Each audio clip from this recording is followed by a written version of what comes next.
Olá, meus amigos do caos, tudo bem com vocês? Então, eu ia fazer esse vídeo aqui como um agradecimento da gente ter chegado a 300 inscritos, mas no momento que eu tô gravando agora, eu vi que já chegou a 350, então vai ser o agradecimento a 350 inscritos.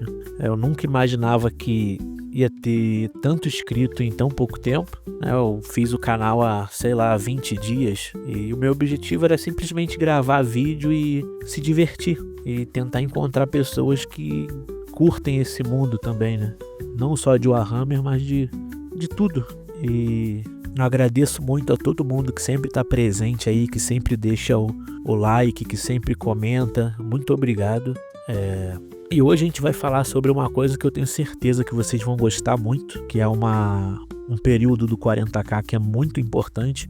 Eu diria que é o período mais importante do 40k, então eu espero que vocês gostem. Vai ser um vídeo um pouco maior, isso é uma outra coisa que eu vi também. Tem gente pedindo para eu fazer vídeos maiores, então os vídeos agora eu vou tentar fazer um pouco maior do que eu estava fazendo, mas é isso, vamos parar de enrolação aqui e vamos pro vídeo. Imagina a cena: Terra, planeta natal da humanidade, virando palco da maior porradaria já vista no milênio. O mestre de guerra Horus, agora traidor oficial do Império, chega com 9 legiões do caos, o exército imperial corrompido, mutantes, cultistas, demônios e até o Dark Mecânico trazendo suas máquinas possuídas. Do outro lado, o Imperador e seus fiéis, com os punhos imperiais, anjos de sangue, cicatrizes brancas, irmãs do silêncio, legiões titãs e milhões de soldados humanos jogados na linha de frente sem nem saber segurar uma lasgun direito. É literalmente, bota o povo na trincheira e reza. Enquanto Rogal Dorn arquitetava a defesa do Palácio Imperial, o Imperador estava ocupado no Trono Dourado, tentando segurar o Orc no braço. Horus sabia que essa era a hora. Ou ele derrubava o Imperador ali, ou perdia tudo quando os reforços de Guilliman chegassem. E aí começa o bombardeio orbital mais insano da história. Naves traidoras cuspindo míssil, raio de energia e tudo que podiam, mirando direto no Sanctum Imperialis só para mandar o recado. O palácio aguentava por causa da barreira de escudos chamada Aegis, mas Perturabo, o mestre engenheiro amargurado, ficava ali analisando cada falha, como um pedreiro de obra esperando a viga rachar. Até que achou um ponto fraco no Bastião 16. Os dias viram semanas, caía a nave traidora, mutante e herege em todo canto. Os conscritos humanos virando carne moída nas trincheiras, enquanto os Night Lords, portadores da palavra, devoradores de mundos e toda a escória do caos vinham em ondas. Engron, o Berserker, já queria rasgar tudo sozinho, mas Horus segurava a fera até o momento certo. Mortarion e a Death Guard trouxeram praga, gás e podridão, transformando as linhas de defesa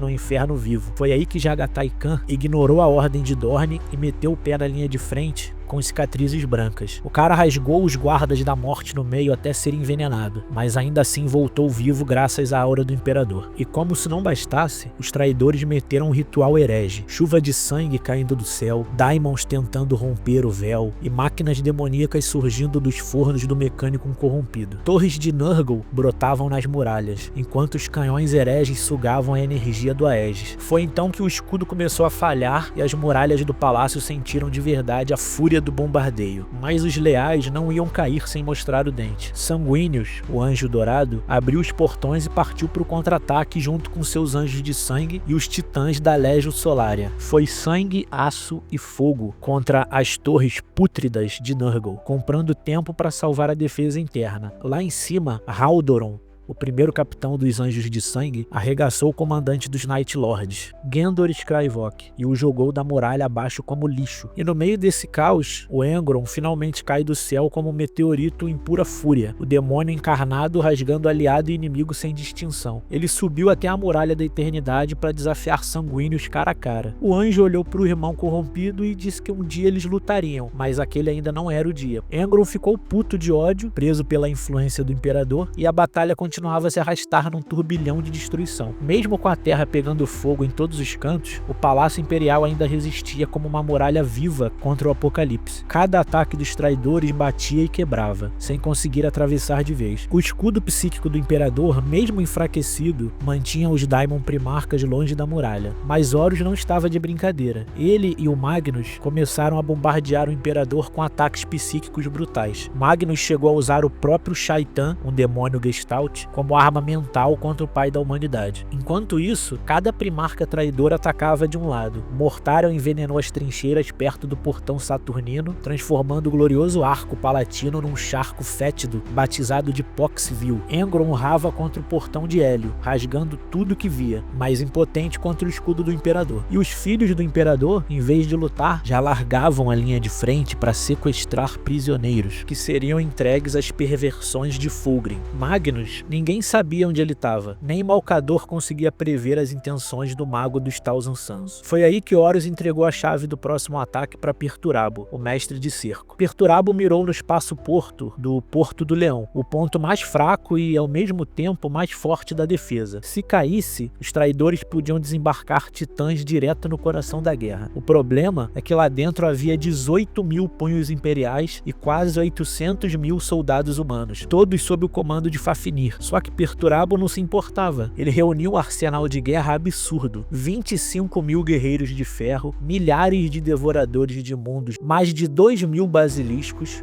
1.500 mantícoras, quase 500 Death Strikes, centenas de bombardas, Typhons, mais de 300 Dreadnoughts de cerco e ainda 1,5 milhão de soldados traidores juntos com a horda sem fim dos cultistas. Fora os mutantes e homens-besta. Era praticamente um inferno mecanizado marchando. Kruger, comandante designado, ignorou os planos elaborados e foi no estilo pau na máquina e ataque direto. Mas os punhos imperiais surpreenderam. Eles não ficaram trancados atrás das muralhas. Saíram e formaram uma muralha de escudos e atropelaram os traidores, flanqueando e destroçando as massas corrompidas. Em 2 horas, mais de 300.000 inimigos estavam mortos. Parecia vitória absoluta, até Engron aparecer e virar o jogo. Mesmo assim, o espaço-porto não caiu. O escudo do Imperador não deixava o Daimon atravessar as muralhas. Depois do fracasso inicial, Perturabo percebeu. Não bastava força bruta, era preciso quebrar o Imperador no imaterial. Horus concordou e juntou um time de monstros. Zardulayak, Abaddon e Typhon. Eles fizeram um ritual que trouxe à mente dos defensores o horror do Corvax, Utherblight, forçando a psique do Imperador ao limite. Ao mesmo tempo, Forrix foi jogado numa missão suicida de infiltração, usado como peão enquanto Abaddon, Karn e Kruger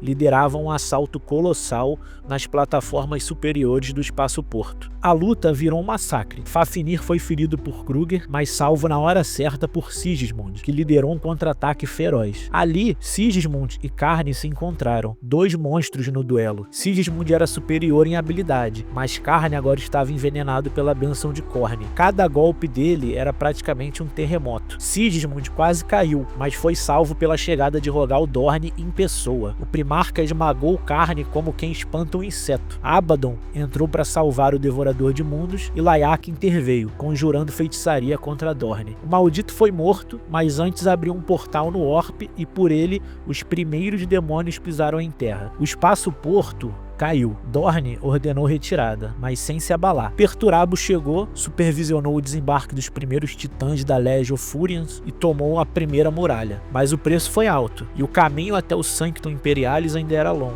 Os 2 irmãos se encararam, Dorn e Perturabo, mas não gastaram forças em duelo. O ódio ficava guardado para outro momento. Enquanto isso, dentro do palácio, a fé da multidão nos deuses começava a se distorcer. A Letitio Divinatus, de Euphrate Killer, crescia, mas sua fé foi contaminada e permitiu que Utherblight tentasse se manifestar no próprio Sanctum. Malcador, as Irmãs do Silêncio e Amon evitaram o desastre, mas a barreira psíquica do Imperador cedeu ainda mais, protegendo apenas os seus aposentos. Agora, com ele enfraquecido, hordas demoníacas puderam ser invocadas de verdade na Terra. Engron liderou os Devoradores de Mundo contra a Muralha da Eternidade. E Dorn, mesmo vendo o espaço-porto cair, não tremeu, muito pelo contrário. Ele ficou satisfeito satisfeito por ter segurado por mais tempo que esperava. Tudo o que importava era ganhar tempo suficiente para a chegada de Roboute e Guilliman. A muralha ainda não caiu por completo, mas agora a Terra não estava apenas sitiada, a Terra estava condenada a enfrentar o próprio inferno encarnado. Com Horus cada vez mais isolado dentro da Vengeful Spirit, foi Perturabo quem assumiu o comando da guerra no chão. Perturabo sentou-se no trono do conselho ao lado de Abaddon e o que restava de Mournival, mais Eidolon,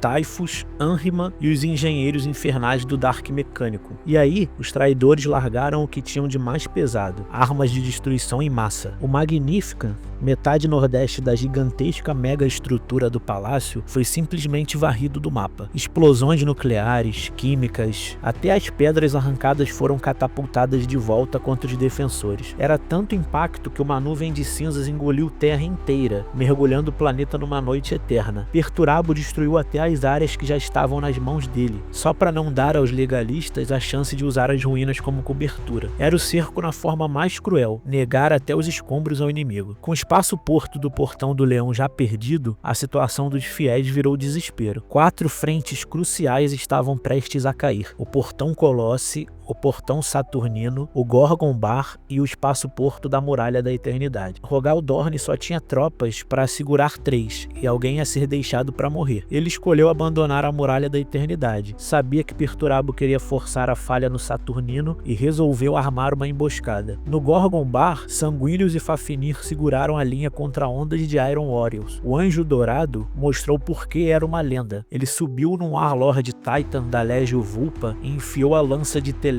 direto na cabeça do monstro. O Colosso caiu em chamas e os 3 Warhound que os escoltavam bateram em retirada só de ver o espetáculo. Inspirados pelo Primarca, os leais empurraram os traidores de volta e mantiveram as torres. No Portão Colosse, quem mandava era o Jagatai Khan, com Haldoron dos Blood Angels, Valdor dos Custodes e o Marechal Agat. O Khan não queria só defender, meteu 300 jetbikes num ataque relâmpago que rasgou os guardas da morte em pedaços antes de recuar. Logo depois, Magnus e Anrima trouxeram o peso do Orp.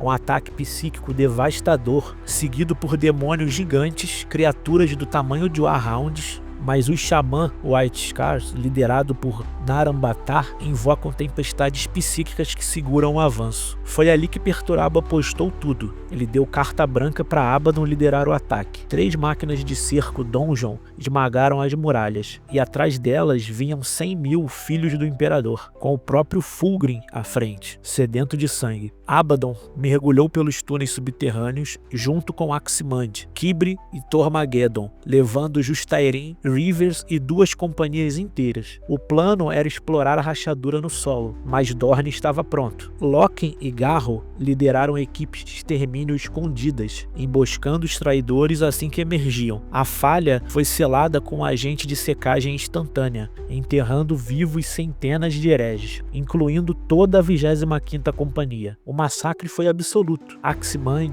Kibre e Tormageddon caíram um após o outro. Só Abaddon que escapou, arrastado para fora, jurando vingança. No topo, Fulgrim soltava os filhos do Imperador como uma praga, mas mesmo em menor número, os punhos imperiais seguraram firme. O próprio Dorne apareceu, travou um combate direto com Fulgrim. Quando Fulgrim percebeu que o ataque subterrâneo tinha fracassado, perdeu o interesse e recuou, mas antes jogou sua guarda de elite contra Dorne. Ao lado de Sigismund, o Primarca esmagou os assassinos. Fulgrim partiu puto, levou 18.000 baixas com ele, e se voltou contra a população da Terra numa orgia de depravação que marcaria o planeta para sempre. Enquanto os leais seguravam Saturnino, Gorgon Bar e Colosse, a Muralha da Eternidade foi deixada para morrer. Ali, Cambadias, Shibakan, o general Saúl Borran e Genetia Crowley comandavam a resistência. Eles sabiam que não tinham reforços, mas ninguém recuou. Dias morreu matando dezenas de traidores sozinho numa ponte. Foi então que Engron apareceu. Em um momento raro de clareza, pediu rendição. A resposta de Niborran foi explodir o Daimon Primarca em pedaços com as baterias do espaço-porto. Claro que Engron se regenerou ainda mais puto. Os ataques dos Devoradores de Mundo foram apocalípticos. Niborran, Shiban e Crowley lutaram até o fim, caindo entre as muralhas cobertas de sangue. Mas nem tudo estava perdido. Enquanto a Terra mergulhava no inferno, 10.000 Dark Angels, liderado por Corsoen, chegaram na borda do sistema sistema solar. Os reforços finalmente estavam chegando. Cada muralha custava milhões de vidas. Cada portão caído era o prelúdio do fim. Mas Dorne não lutava para vencer. Ele lutava para ganhar tempo. Tempo para o dia em que Robult Guilliman atravessasse a galáxia e chegasse na Terra. Depois da surra que os traidores tomaram em Saturnino, Magnus o Vermelho decidiu que era hora de jogar todas as cartas. O Primarca não queria só destruir o palácio. Ele queria recuperar o fragmento perdido de si mesmo que acreditava estar escondido lá dentro. Então ele largou 9.000 Thousand Suns no hemisfério ocidental do palácio, acompanhados de ondas de homem-besta, autômatos de guerra e até o monstro de guerra colossal, o Capitão Imperialis Cassizatra. A luta virou um pandemônio. Os canhões do palácio rasgaram o Cassizatra, prestes a fazê-lo explodir, mas Magnus não deixou. Com estalar psíquico,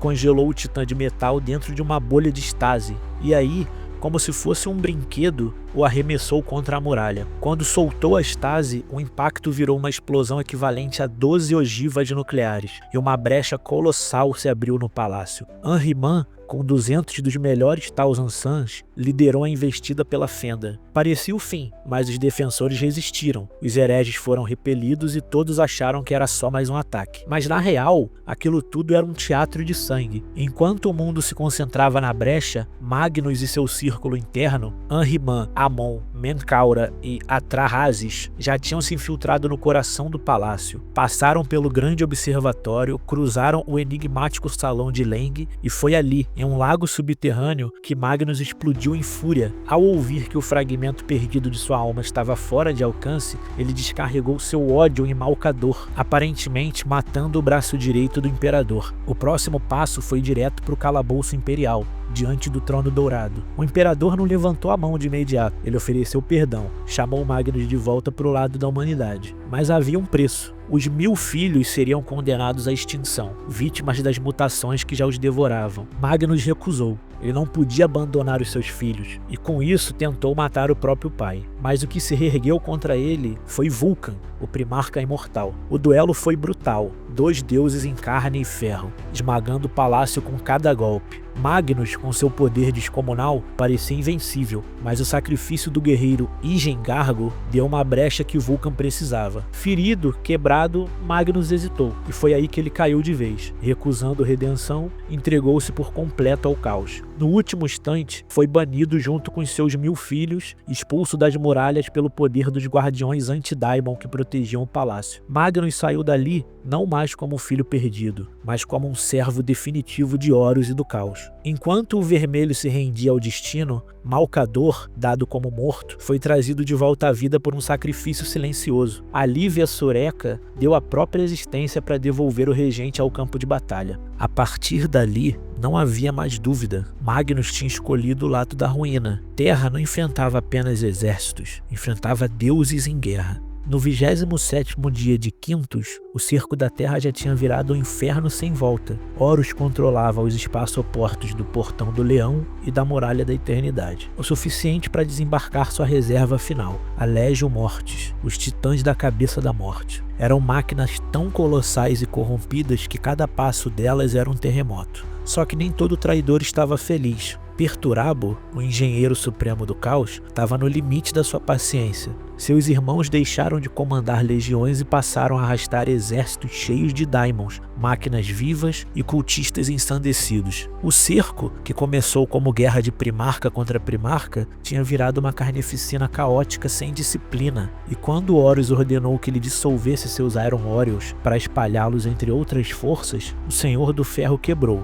Humilhado, ele mandou sua legião inteira abandonar a Terra. O caos foi tanto que até a frota traidora ficou desorganizada. Uns poucos Iron Warriors ficaram para lutar, mas Perturabo, o mestre do cerco, tinha largado o jogo. Enquanto isso, a loucura também atingia os leais. O Daimon Vasukela infectou o Astronomicon, espalhando ondas de insanidade entre os defensores. Milhares de humanos se mataram ou desertaram, marchando em transe para um paraíso que nada mais era que uma fazenda de horrores dos filhos do imperador. Mesmo assim, Horus não vacilou, ele reuniu tudo: a Légion Mortis, os Filhos de Horus, Cavaleiros do Caos e os Darks Mecânico. O alvo era Mercury Exultant Killzone, uma terra de ninguém de 150 km antes do Muro Exultante, a muralha que protegia o coração do palácio. Do outro lado estavam os titãs da Legio Ignatum, com seus 3 imperadores lendários, Impérios Prima, Exemplis e Magnífico. Restos de várias legiões titãs juntaram forças: Solaria,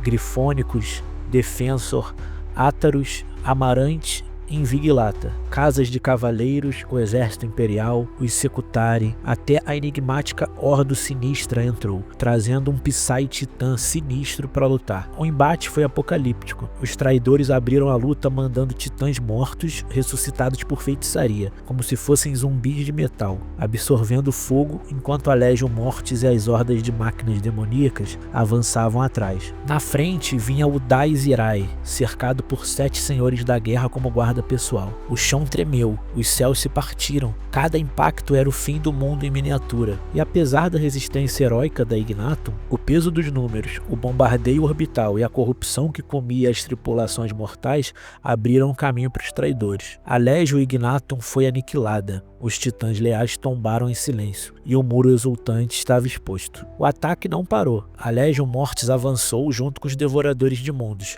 liderado pelo próprio Engron. Bombas de plasma imensas foram detonadas contra a muralha. A explosão foi tão colossal que fez até armas atômicas parecerem brinquedo. Uma seção inteira de 300 metros do Muro Exultante desabou em avalanche, soterrando leais e traidores sem distinção. Nos escombros, o primeiro a escalar foi Carne, com a 8ª Companhia de Assalto, abrindo caminho para Cavaleiros do Caos e os Titãs da Legion Mortis. O Devorador de Mundos Scar Rei foi o primeiro a atravessar de vez. O caminho para o Sanctum Imperialis agora estava aberto. Do lado dos defensores, muitos sabiam, a batalha tinha deixado de ser uma luta pela vitória. Era só uma resistência final suicida. O fim estava próximo, todo mundo sentia que o destino da humanidade ia se decidir nas próximas horas. A terra sangrava, os muros caíam, e o caos marchava direto para o coração do palácio. O imperador estava prestes a encarar o que ele sempre soube que viria: o confronto com Horus, seu filho favorito e sua maior traição. Enquanto o cerco queimava a terra por todos os lados, Corsoen e os Dark Angels surgiam nas beiradas do Sistema Sol. Eles não vieram sozinhos, encontraram o almirante Niora Sukassen e sua frota escondida, com nada menos que a Falange à frente. O plano era simples e suicida: abrir caminho até chegar na Terra. A arma secreta era o Imperator Somnium, o antigo porta-aviões de batalha do próprio imperador. A tripulação foi evacuada e o colosso foi lançado como uma bomba viva direto contra o bloqueio traidor. A cena foi um apocalipse em chamas. A nave rasgada pelo fogo inimigo, cuspindo morte até o último suspiro. Antes de explodir, ainda levou 4 cruzadores pesados dos Devoradores de Mundos e uma barcaça de batalha dos Filhos do Imperador. A explosão foi tão brutal que até a Terminus Est de Typhus e a Conqueror de Engron ficaram seriamente avariadas. No rastro desse sacrifício, os Dark Angels entraram em órbita e lançaram seus drop pods. Corsoen caiu com a sua força na Montanha Oca, enfrentando os Filhos do Imperador e os horrores da disformidade, incluindo Daimon Vasukela. Foi ali que ele conseguiu contato com Rogal Dorn e jurou tentar reativar o Astronômico. Só que o preço foi ficar sitiado, combatendo cada metro contra hordas do caos que não paravam de chegar. Enquanto isso, Jagatai Khan não aceitava a derrota. Ele falava de vida depois da vitória, mesmo quando tudo apontava para o fim. Dorne, exausto, sabia que não podia segurar o irmão, então deixou o Lobo das Estepes agir por conta própria. O Khan escolheu um alvo impossível: retomar Lionsgate Spaceport, ou o espaço-porto Porto do Leão. Se reconquistado, Guilliman teria um ponto de pouso direto na Terra. Se perdido, seria o túmulo dos Cicatrizes Brancas. De frente estava ninguém menos que Mortarion, que tinha feito do espaço-porto seu covil desde que Perturaba abandonou o cerco. A operação foi descomunal. Toda a legião dos White Scars e até a Sky Fortress, última placa orbital ainda funcional, usada como porta-aviões. O ataque começou como uma avalanche. Tanques do exército imperial abriram caminho, seguidos por uma maré de cicatrizes brancas em jetbikes, divididos em 3 frentes: Ganzorig pelo norte, Kwai Fai pelo sul e o próprio Jagatai Khan pelo centro, onde o fogo era mais pesado. A Sky Fortress despejou morte do alto até ser abatida, caindo sobre a Imperial Fleet College em uma explosão colossal. A batalha virou um atoleiro. A Guarda da Morte transformou cada rua num pântano de podridão. Demônios e mutantes surgiam das sombras, sufocando o avanço. O choque virou guerra de atrito, o terreno ideal para os filhos do Mortarion. Mesmo assim, Jagatai abriu caminho até o coração do espaço-porto. Lá, diante das ruínas e do fedor da decadência, ele encarou Mortarion. Os dois trocavam palavras amargas antes de se lançar num duelo que parecia impossível para o Khan vencer. O Senhor da Morte, agora demoníaco, esmagava cada investida com sua foice. O Khan sangrava, quase quebrado, mas ainda tinha orgulho. No meio da luta, jogou na cara de Mortarion sua fraqueza. Ele tinha se vendido para o caos, enquanto Jagatai resistiu. Isso bastou para abalar o traidor. Na brecha, o Jagatai atacou como a tempestade que sempre foi. Uma segunda onda de golpes impiedosos forçou Mortarion ao limite. No clímax, o primarca leal foi empalado pela foice, mas em vez de recuar, ele avançou para o fio da lâmina, cara a cara com o traidor. Com o último golpe, decapitou Mortarion. O Senhor da Morte explodiu em energia do Warp, banido num clarão que parecia uma arma Vortex. Gravemente ferido, o Jagatai caiu. Mais tarde seria encontrado por Ilia Ravalion e Jang Sai Khan, quase morto, mas vitorioso. Quando viram seu primarca cair, os cicatrizes brancas enlouqueceram, lançaram-se em frenesi suicida contra a Guarda da Morte. Mas sem Mortarion, os hereges ficaram sem rumo. Typhus, astuto, se manteve afastado, só observando enquanto seus irmãos recuavam em caos. No fim, o Lionsgate estava de volta do lado leal, graças ao sacrifício de Jagatai e de milhares de seus guerreiros. A terra ainda tinha um respiro, e o caminho para Guilliman, se conseguisse chegar, estava aberto.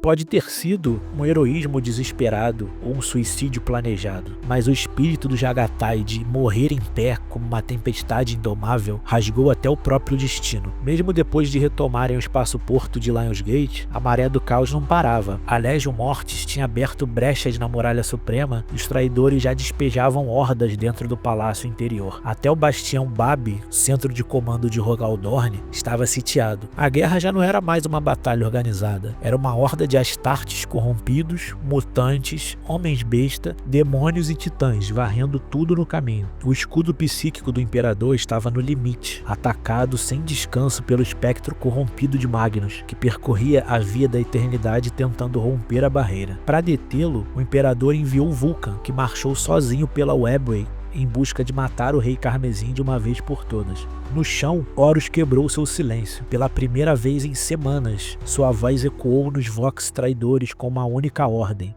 ao amanhecer, capturem o portão da eternidade. À frente do portão, ergueram-se apenas 70.000 defensores. A maior parte era formada por anjos de sangue, soldados humanos e o que restava dos punhos imperiais, cicatrizes brancas, Alégio e Ignatum e mecânicos leais. Diante de um oceano de inimigos, a chance de sobrevivência era zero. Na aurora, os traidores marcharam. Eles não trouxeram bandeiras, trouxeram prisioneiros leais mutilados, pregados em cruzes, banners e cascos de veículos, como troféu vivos para quebrar o espírito dos defensores. À frente da massa, um colosso, a filha do tormento, a titã saqueadora da Legion Mordaxis. Na garra da máquina, a forma despedaçada do capitão Idamas, dos Blood Angels. A voz deformada da máquina trouxe a oferta de Horus. Qualquer um que fugisse seria perdoado e aceito sob o reinado do novo imperador da humanidade. Foi então que Sanguíneos deu seu grande discurso. O grande anjo disse que lutaria até o fim,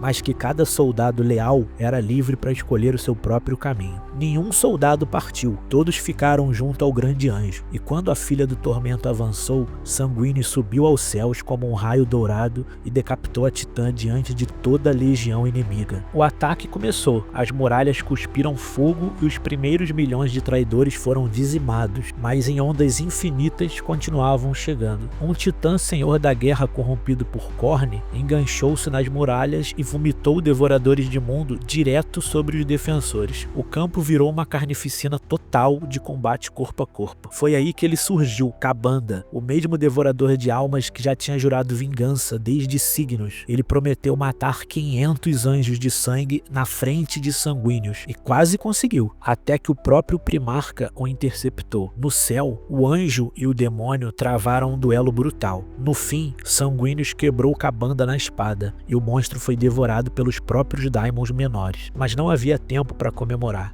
O ataque do inimigo era praticamente infinito. Quando os titãs da Legio Audax usaram garras de aço para abrir à força as portas do Portão da Eternidade, Sanguíneos correu para fechá-las. Foi então que Engron, o primarca demônio dos Devoradores de Mundo, despencou do céu. Mesmo exausto da luta contra Kabanda, Sanguíneos não recuou. Os dois irmãos caídos se lançaram num duelo aéreo devastador. O anjo sangrava, enfraquecido. Engron o empalou com a lâmina negra, mas Sanguíneos não caiu. Ele se lançou ainda mais perto, agarrou as Butternails cravadas no crânio do Daimon e com o último esforço arrancou-as. A cabeça do Engron explodiu em energia Warp. O Daimon Primarca foi banido e seus filhos enlouqueceram, começando a matar até os próprios aliados. Enquanto isso, Vulcan vencia Magnus na Via da Eternidade, cortando a ofensiva psíquica. O Portão da Eternidade finalmente conseguiu ser fechado e os sobreviventes recuaram para os Sanctus Imperialis. Naquele momento, a vitória parecia possível. Shiba Khan reativou as baterias anti-orbitais do Lionsgate e a frota traidora foi bombardeada da superfície. Notícias correram. Guilliman estava apenas a uma semana de distância e não vinha sozinho. Com ele viria Lemon Russ, Corax e Lionel Johnson. Todos estavam marchando atrás de Robut Guilliman. Apesar da vitória momentânea, a terra estava caindo. As muralhas internas ruíam uma a uma e o bastião Bab foi invadido, forçando Rogal Dorn a recuar. Dentro do Sanctum, o tempo e o espaço começaram a enlouquecer, a terra sendo sugada para o Orp, arrastada pelo Vengeful Spirit de Horus. E no caos, nomes antigos e proibidos caminhavam em carne pela terra. Be'lakor, Scarbrand, Nikari, Kugat, Epidemius, Doombridge, Skulltaker, uma legião de lendas do inferno em marcha. Por toda parte, as hordas traidoras gritavam o nome novo, o terrível Rei das Trevas. Horus já não queria só matar o Imperador, ele queria ascender como o quinto deus do caos, nascido da humanidade. Era o fim, o palácio estava caindo, a terra se despedaçava e só restava uma última esperança, o Imperador levantar-se do trono e enfrentar o filho que amava e que o traiu. Depois de meses escondido em sua corte sombria, Horus finalmente apareceu, mas não era o mesmo Senhor da Guerra de antes. Ele parecia preso num delírio, revivendo a Grande Cruzada, confundindo vivos e mortos, chamando seu escudeiro Kenor Argonis de Malongust e enxergando Zardo Layak ao seu lado como se ainda respirasse. Então, em um gesto impensável, Horus declarou que iria terminar a guerra. Os escudos da Vengeful Spirit, sua nave, foram abaixados. Era um convite aberto, uma provocação mortal. Venha, pai, teletransporte-se até mim. Vamos acabar com isso agora. Todo mundo sabia que era uma armadilha, mas era também a chance que o Imperador esperava. Se ele não aceitasse, os reforços de Guilliman, já a poucas horas de distância, chegariam tarde demais. Se o Imperador morresse, a frota perderia o ânimo e a terra cairia de vez. Foi Malcador quem primeiro sentiu o perigo. Preso ao trono dourado, mantendo a Webway e o Portão da Disformidade sob controle, ele alertou o Imperador. E então veio a decisão. O Imperador chamou seus filhos leais, Rogal Dorn, Sanguíneos, Vulcan e Constantin Valdor. Todos imploraram para que ele não fosse para a nave de Horus, mas o mestre da humanidade já estava decidido. Ele mesmo lideraria o assalto à nau Capitânia do filho traidor. A operação ganhou um nome, Anabasis. 4 forças seriam teleportadas. O Imperador e sua guarda Retairon, dourada como o sol. Valdor liderando outra companhia de Custodes. Sanguíneos com a guarda sanguinária e a primeira companhia dos Anjos Sangrentos, junto de Haldoron, e Rogal Dorn com seus Huskarls e Diamantes. Mas para isso acontecer, alguém teria que ocupar o lugar do Imperador no trono, e Malcador se sentou. Ele sabia que seria sua morte. O Imperador o rebatizou com a última honra, Malcador, o herói. Sanguíneos não aceitou ficar para trás. Ele contou ao Imperador sobre a profecia que já o assombrava, sua morte nas mãos de Horus. Disse que enfrentaria um destino, não para evitá-lo, mas para dar tempo ao seu seu pai. Essa coragem fez o imperador mudar de ideia e permitir que o anjo se juntasse à investida. Enquanto eles se preparavam, Archamos assumia o comando dos defensores que ainda resistiam no chão da terra, e nos céus psíquicos, Corsoen e até o enigmático Lord Cypher lutavam lado a lado contra Typhus e a Guarda da Morte, defendendo a chama do Astronomicon. Se eles falhassem, Guilliman jamais encontraria o caminho de volta para a Terra. Do lado traidor, a notícia correu como fogo. Os escudos da nau Capitânia estavam expostos. Abaddon, vendo o destino da guerra se concentrar ali, largou a carnificina na superfície. Ele e os últimos oficiais, ainda lúcidos dos filhos de Horus, correram para se reunir ao pai caído, deixando o campo de batalha entregue à selvageria demoníaca. Era o fim. O imperador, seus filhos e sua guarda estavam prontos para se lançar dentro da Vengeful Spirit. E lá estava Horus, esperando a sua chegada. O senhor da guerra, primarca favorito, e agora algo mais. Algo corrompido pelo caos, além do reconhecimento. E nas próximas batidas do coração do universo, o destino de toda a humanidade seria decidido. Quando o imperador e seus guerreiros se teletransportaram para Vengeful Spirit, Horus mostrou que estava no controle desde o começo. Ele não era o senhor da guerra enlouquecido que fingia ser. Tinha escondido sua mente, sua força e até a sua sanidade para esse momento. A bordo da nave maldita, os grupos leais foram espalhados como poeira no vento. O imperador caiu no hangar, mas logo descobriu o veneno da armadilha. Seus próprios custodes, tomados pelo poder de Horus, se voltaram contra ele. O mestre da humanidade foi forçado a matar dezenas de seus guarda-costas pessoais antes de purgar a corrupção e libertar os sobreviventes. Valdor e os custodes vagaram até um cofre infinito, duelando contra legiões de daimons, e só perceberam onde estavam quando Valdor fincou sua lança no chão e sentiu o casco da Vengeful Spirit vibrar. Rogal Dorn foi lançado num deserto ardente, torturado por visões e pela loucura de Córnea, perdendo até a noção de quem era. Apenas Sanguíneos, com a sua guarda, caiu onde deveria, no Convés de Desembarque 2, enfrentando portadores da palavra, filhos de Horus e os demônios em combate direto. E então, Horus se ergueu, inchado de poder. Ele não era mais só um primarca, ele era um avatar vivo do caos. Sua presença enlouquecia até os veteranos endurecidos. Ele quebrou as barreiras entre a Terra e sua nau Capitânia, fundindo os dois lugares, transformando o tempo em um único instante eterno. Até a cidade inevitável, impossível e mítica se manifestou em homenagem ao Senhor da Guerra. O imperador percebeu que havia subestimado completamente o filho. Tomado pelo desespero, começou a sugar o próprio orbe. Por um instante, esteve à beira de se tornar o que mais temia, um quinto deus do caos, o rei das trevas. Foi salvo por um simples homem, Olanius Pearson, seu companheiro eterno, que o trouxe de volta à sua humanidade. Recuperado, o imperador liberou um clarão de poder psíquico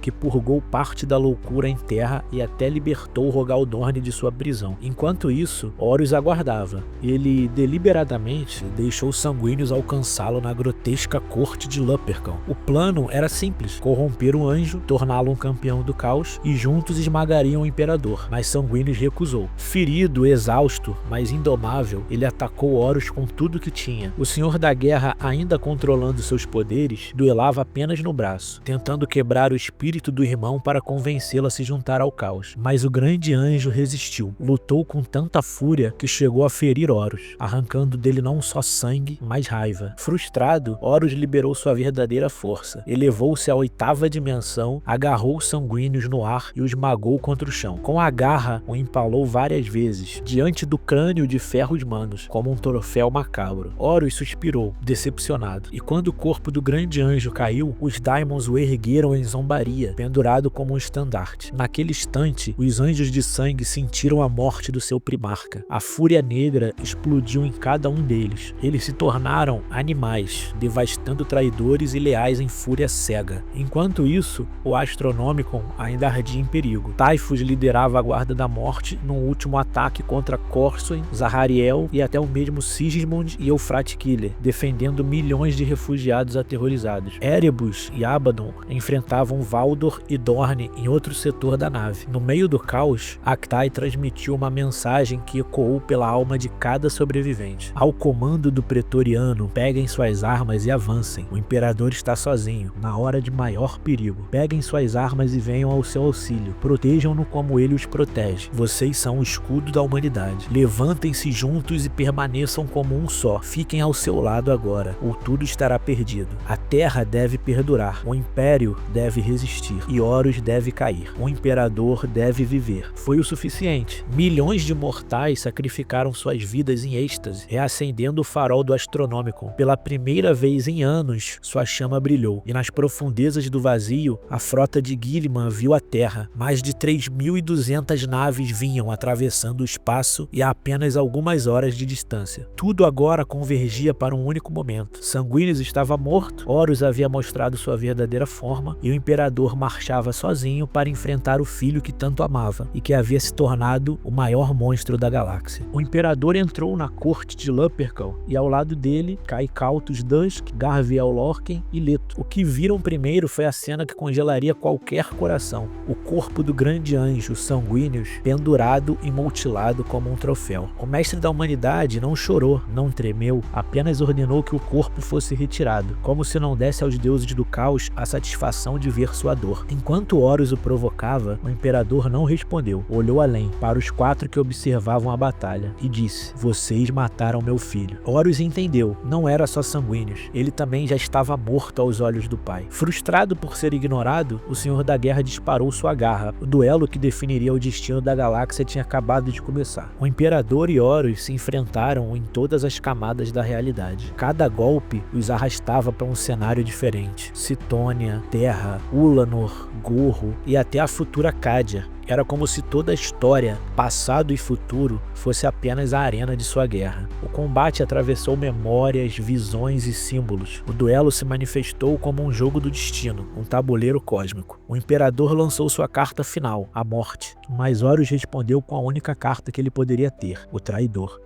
No plano imaterial, o imperador caiu derrotado. No real, ele foi esmagado pela fúria do Senhor da Guerra, tombando em colapso. Horus arrastou o pai até um trono negro, erguido ao lado dos 4 tronos dos deuses do caos. Ele queria escravizar o próprio imperador. Criou uma coroa de energia carmesim e a colocou sobre sua cabeça. O imperador aproveitou o instante, absorveu parte do poder de Horus e contra-atacou com a luz pura, mas havia pego apenas uma fração, o bastante para resistir à corrupção de Horus, mas insuficiente para vencer. Horus o derrubou de novo, pregando no trono com as garras e rasgando sua garganta. Foi nesse momento que o guardião Caecautus Dusk avançou sozinho, um homem contra um deus corrompido. Por pouco tempo, ele distraiu Horus para que Leto libertasse o imperador, mas pagou com a sua vida, vaporizado por um disparo do olho da armadura do Senhor da Guerra. Mas aquele instante foi o suficiente para que o imperador pegasse a coroa criada por Horus e a cravasse contra o crânio do traidor. O golpe feriu, mas não o matou. Horus se regenerou e, em fúria, derrubou o pai mais uma vez. Então surgiu Olanius Pearson, trazido por Actai, junto de John Grammaticus. John tentou afastar Horus por um instante, mas logo teve que fugir. Olanius ficou. Apenas um homem, apenas uma Lasgan contra o Senhor da Guerra. Ele sabia que ia morrer, e morreu. Horus o despedaçou num único golpe, reduzindo-o a sangue e pó, mas o sacrifício lhe deu o que precisava: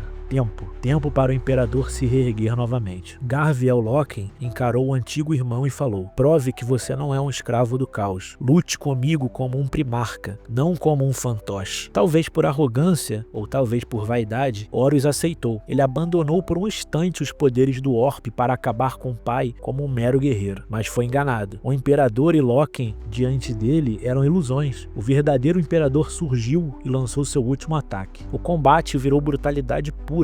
Horus arrancou o olho do imperador, quebrou-lhe a espinha, incendiou seus cabelos, mas o imperador canalizou a luz do Astronomicon reacendido direto na mente do filho. E foi aí que o Horus percebeu a verdade. Os deuses o haviam abandonado. Ele nunca tinha sido senhor de nada, apenas um peão, apenas um escravo de vontades maiores. E nesse instante de clareza, o velho Horus voltou à superfície. Por um segundo apenas, ele implorou: "Acabe comigo, antes que eles retomem o controle." O imperador hesitou, mas no fim ergueu a lâmina Atami, entregue por Olanius, e a cravou no coração do seu amado filho. Todo o seu poder passou pela lâmina. Horus foi obliterado. Restaram apenas ossos carbonizados dentro de uma armadura destruída. Os deuses rugiram, mas nada puderam fazer. Fugiram de volta às profundezas do imaterial. A terra voltou ao real. A Vengeful Spirit silenciou. O imperador caiu junto, silencioso, quebrado e sem retorno. Quando Dorne, Valdor e os Custodes chegaram, encontraram apenas Lorkhan, Leto e 2 cadáveres: